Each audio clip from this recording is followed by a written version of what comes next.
दिल से अभिनंदन वंदन करता हूँ। और जैसा कि समय अभाव होने के कारण आप लोगों से सिर्फ कुछ ही शब्दों में मैं अपनी बात कहना चाहूँगा कि आज जो हमें स्वतंत्रता दिलाने में हमारे वीर सपूतों ने अपनी जान की कुर्बानी दी और हमारा देश स्वतंत्र हुआ। स्वतंत्र होने के बाद में हमारा संविधान लिखा गया और संविधान के रचनाकार भीमराव अम्बेडकर जी, जिनको आज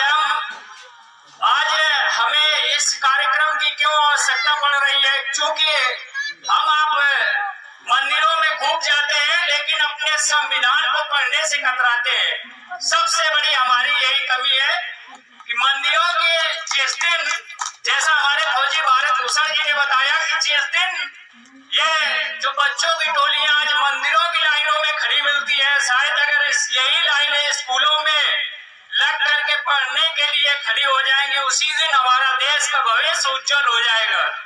और जैसा आप लोगों को बताना चाहूंगा कि हमारे बाबा साहब अम्बेडकर जी ने जो हमें अपने संविधान में बताया, संविधान जब उन्होंने लिखा तो हमें अपने एक मौलिक अधिकार प्राप्त किए। शायद मैं यहाँ पर इतने लोग मौजूद हैं, ये जानना चाहता हूँ कि कोई ऐसा व्यक्ति होगा जिसको अपने मौलिक अधिकारों के बारे में ज्ञान होगा।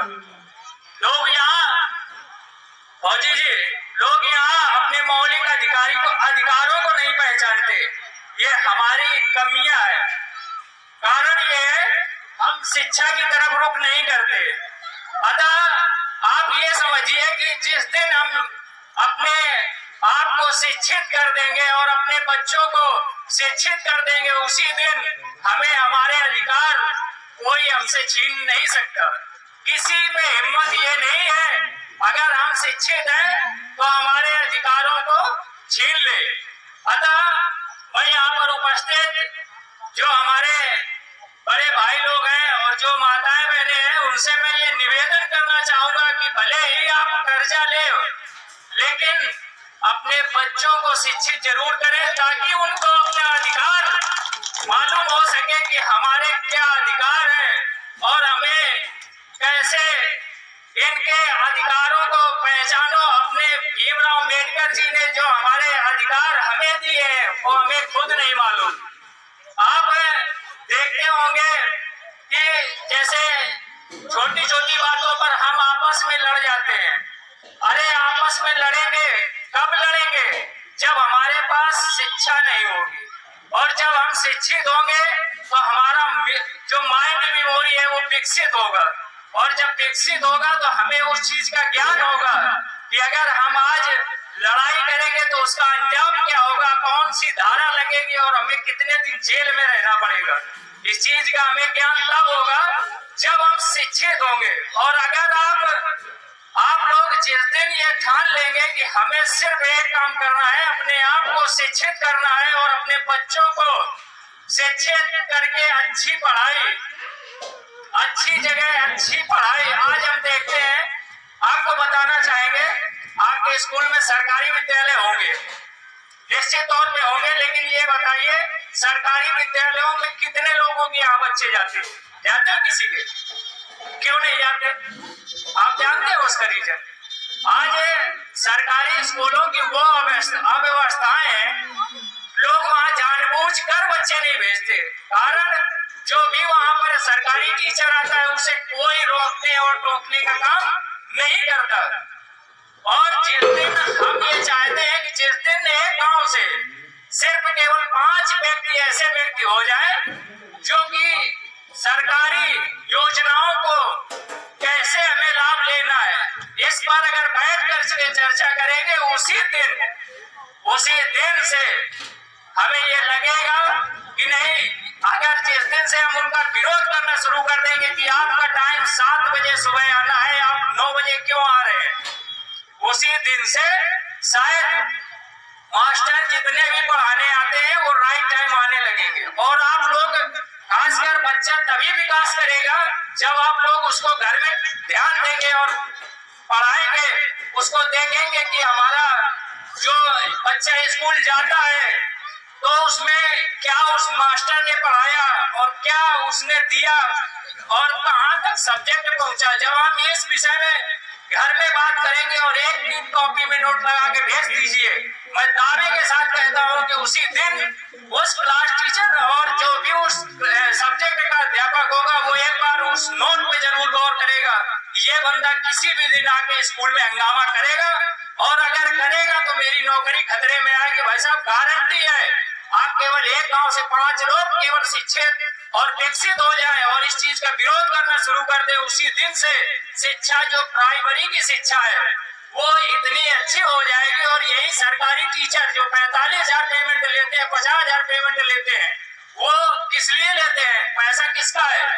ये पैसा हमारा और आपका दिया हुआ पैसा है, जिस पैसे से वो सारा दिन मोबाइल पे बैठकर फोन चलाते हैं, कोई अन्य काम नहीं, कोई किसी से मतलब नहीं, क्योंकि जानते हैं कौन रोकने वाला है हमें, कौन टोकेगा हमें।